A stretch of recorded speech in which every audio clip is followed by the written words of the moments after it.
अभी तो इश्क में ऐसा भी हाल होना है।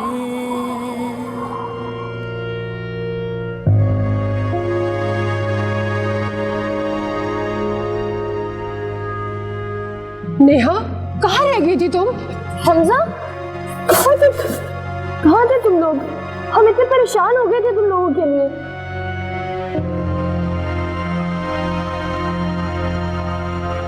तुम्हें कुछ अंदाजा है कि हम कितने परेशान थे यहाँ? अगर तुम्हें कहीं जाना था तो अम्मी को एक कॉल करके तो बता सकती थी। नहीं अंदाजा मुझे तो कुछ समझ ही नहीं आता ना। और आप लोगों को परेशान होने की इतनी जरूरत क्या है? अब तक मैंने अपनी जिंदगी के साथ जो किया है खुद ही किया है ना। आगे भी मुझे मेरे हाल पे छोड़ दो यार। क्या हो गया नेहा? ऐसा क्या कहती है अदनान? क्यों बात का पतंगर बना रही हो? फिर हम सबको भी तुम्हारी फिक्र दंगा गई हूँ यार इस लफ्ज से मैं। Stop it Neha, over react करने की जरूरत नहीं है। एक तो गलती करी, ऊपर से मान भी नहीं रही हो। अदनान, प्लीज आप रिलैक्स कीजिए। नेहा, तुम जाके अंदर फ्रेश हो। हमजा बेटा, अब जाओ अंदर कमरे में जाओ।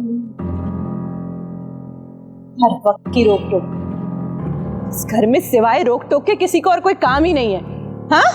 हाँ, यही काम है इस घर के लोगों को। अगर तुम्हें प्रॉब्लम है तो इस घर से चली क्यों नहीं जाती तुम? एक बात कान खोलकर सुन लो नेहा, अगर तुम्हें इस घर में रहना है ना तो इस घर के रूल्स को फॉलो करना होगा। नहीं रहना चाहती और ना ही कभी रहना चाहती थी। पर जब जब कोशिश की है ना इस घर से जाने की मैंने, तो तकदीर वापस मुझे इसी घर में ले आती है। अदनान, कैसी बातें कर रही हो नेहा? इस घर ने तुम्हें छत दी, जिंदगी की धूप छांव से बचाया, बेटा है तुम्हारा, तुम्हारी इज्जत की हिफाजत की। कदर करो बेटा। मरना नहीं चाहती हूँ इस घर में मैं। समझ में नहीं आता आप लोगों को।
नेहा को किसी चीज की फिक्र नहीं है तो तुम लोग क्यों उसकी फिक्र में मरे जा रहे हो?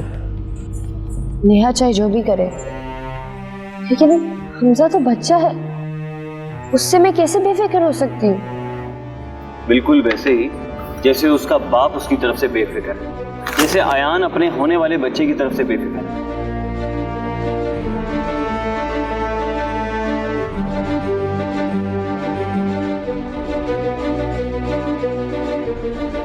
अदनान, ये सब क्या लिखा है?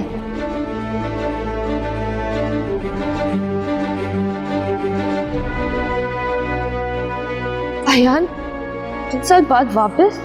समरा, फजर अकेली टीवी देख रही है, तुम उसके पास जाके बैठो। मैं ईशा की नमाज पढ़ने जा रही हूँ, उसे अकेला नहीं छोड़ना। जी अम्मी। क्या बात है अदनान, तुम कुछ परेशान हो? हम यहाँ बैठे हैं, आपसे कुछ जरूरी बात है।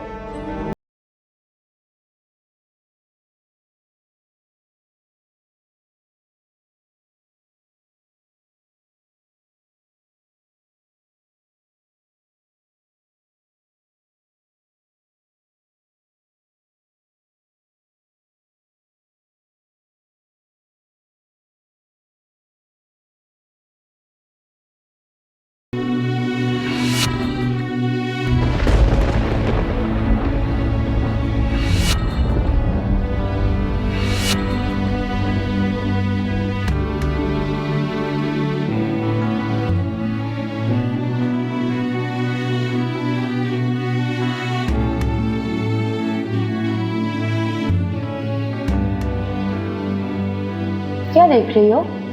हाँ, कौन सा ड्रामा है? पता नहीं, मैं तो बस ऐसे ही चैनल चेंज कर रही थी।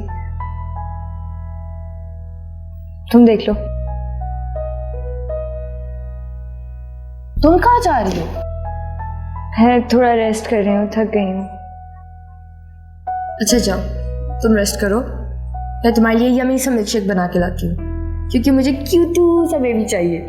ओके।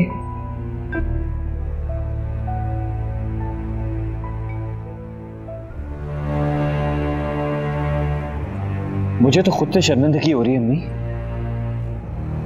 फजर मुझे भाई कहते कहते नहीं थकती, और मैं कैसा भाई हूं?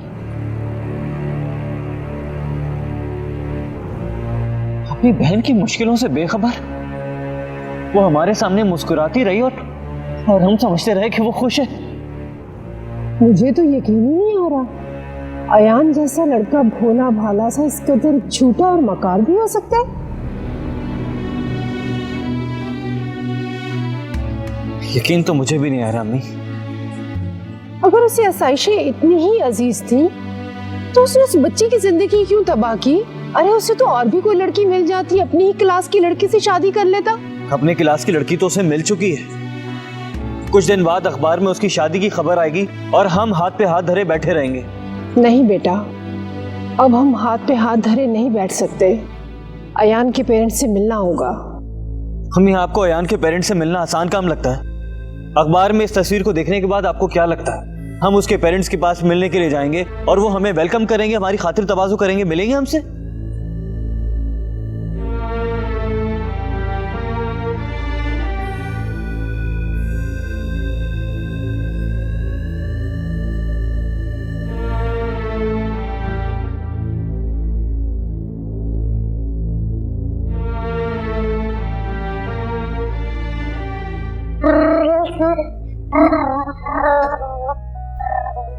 Wow, milkshake.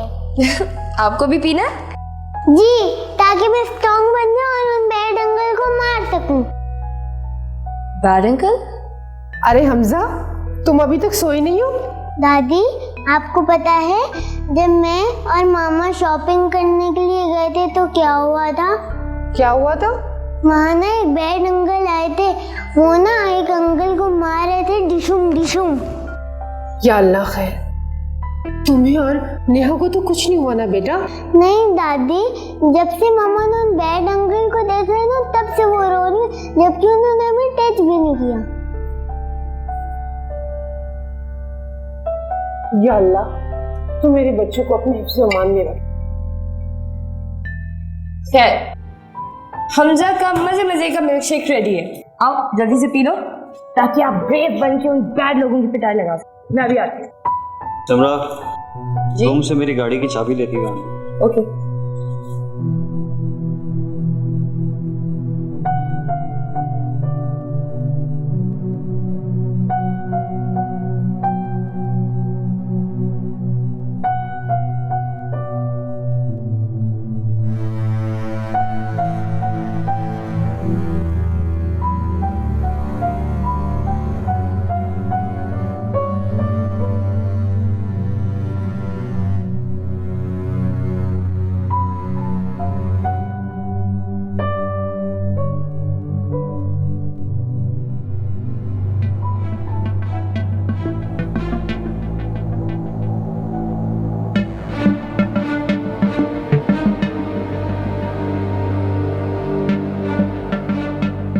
बाबा बाबा, ये वही बैड अंकल है जिन्होंने मॉल में एक अंकल को मारा था।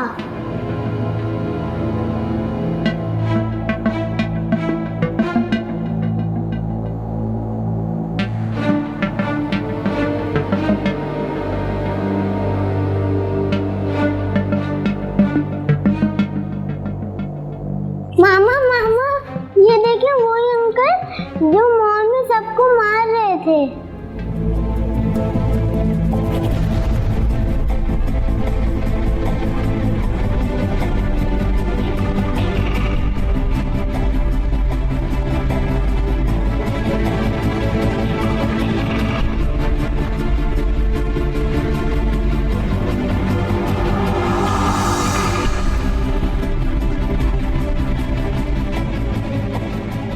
कभी तो इश्क में ऐसा भी